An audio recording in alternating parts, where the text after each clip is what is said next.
Of all the words in the English dictionary, this one has to be the most frustrating. Aleatoric, dependent on uncertain contingencies, left to or resulting from a chance process. To be certain we know what a contingency is. An event conceived or contemplated as a possible occurrence in the future. Right. If my understanding of aleatoric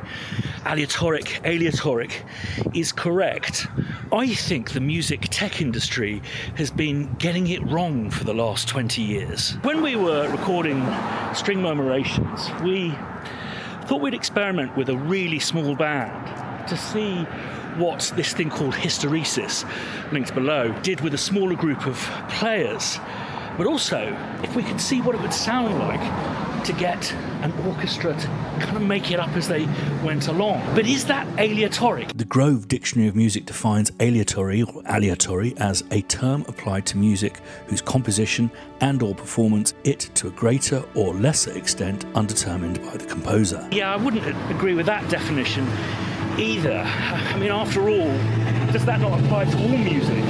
I'm writing stuff that's kind of designed to be listened to in big Dolby Atmos barns, but what can I do to prevent some hideous little child in a restaurant watch it on his or her iPhone? The way musicians interpret what we do, conductors, arrangers, we're not in control of that, and that's what makes it so wonderful.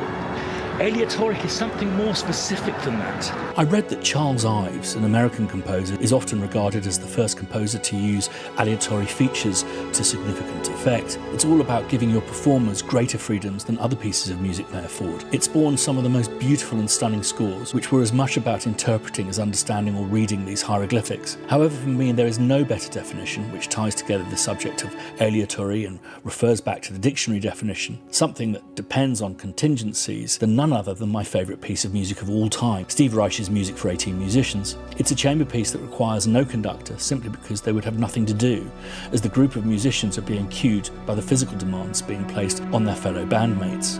Music for 18 is a totally aleatoric piece of music which will never sound the same wherever it is played, because it's all dependent on how long people can blow for or sing for without taking a breath. Here's what Steve himself has to say in his introduction to the band. At the beginning of the piece, during the opening pulse section, the bass clarinets take a deep breath and enter at bar 5, making a crescendo and then diminuendo of their pulsing repeating notes for the length of a full, comfortable breath.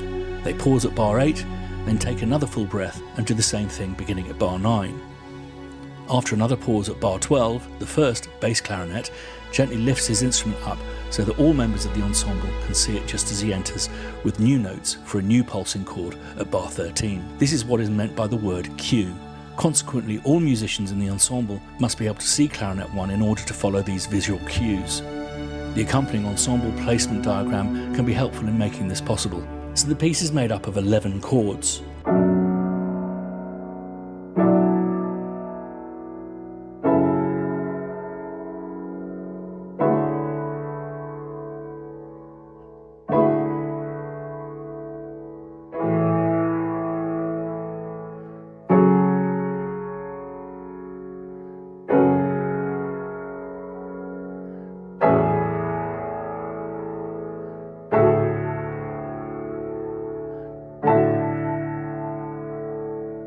Now, for many of you who are familiar with this piece, it strikes you as minimalistic, hypnotic, atmospheric, kind of epic. But when you see it live, it's actually quite vaudevillian. And there's no surprises there, because Steve Reich grew up in New York. I believe it may have been his auntie who was a vaudeville star. So he grew up surrounded by that. So for me, aleatory, you'll notice that I'm pronouncing it every way possible, so I don't face an online onslaught. It's about giving some instructions, introducing contingencies, and hopefully enjoying something unexpected and surprising in a good way, not an ugly one. So I went along to Clockwork Hall to work with these junior musicians with no score under my arm, just a bunch of fairly abstract ideas in my head. I think what we should do is just use the chart to tell us what the root note is and the root note we return to. But what I'd like to do with the idea of keeping it beautiful, kind of a mezzo forte dynamic, is do whatever you want in between the beginning and the end of each note. No black notes, no sharps, no flats, and just think of something beautiful. But I think actually playing fairly soloistically could be really interesting.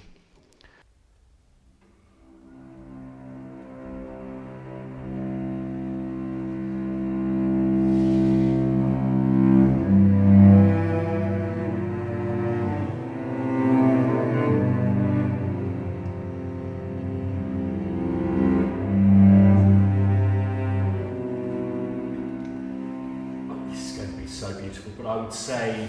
Do you mean only play 3 pitches, or do you mean... Yeah, maximum of 3 pitches. But we could play 20 notes of those 3 pitches, or do you mean actually play only 3 notes? Yes, only 3 notes.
Well done, everyone. Thank you so much. I think that we should call it a night because there's not enough time to do anything else, but also you've worked so incredibly hard.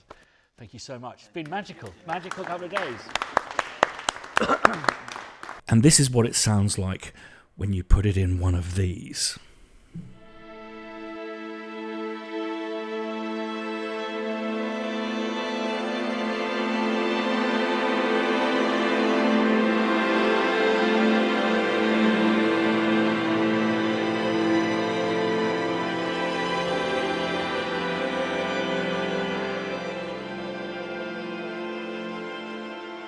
Interesting because the notes all separate, they form clusters even when we're just doing, say, octaves.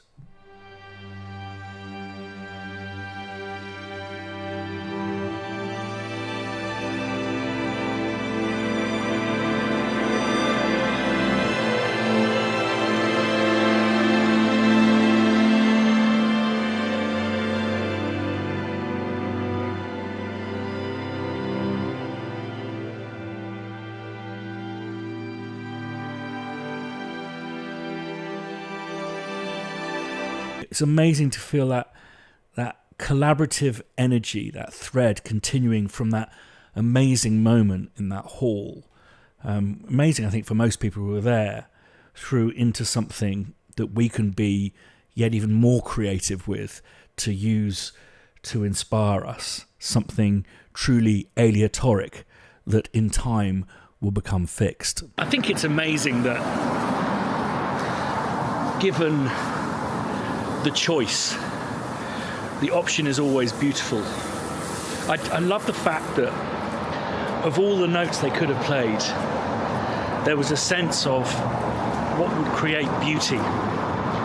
One player would shift off and another player would find something complementary to create something harmonious out of chaos.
Thanks as always for watching to the end. We're a small company, so if you can subscribe to this channel, it's a massive help.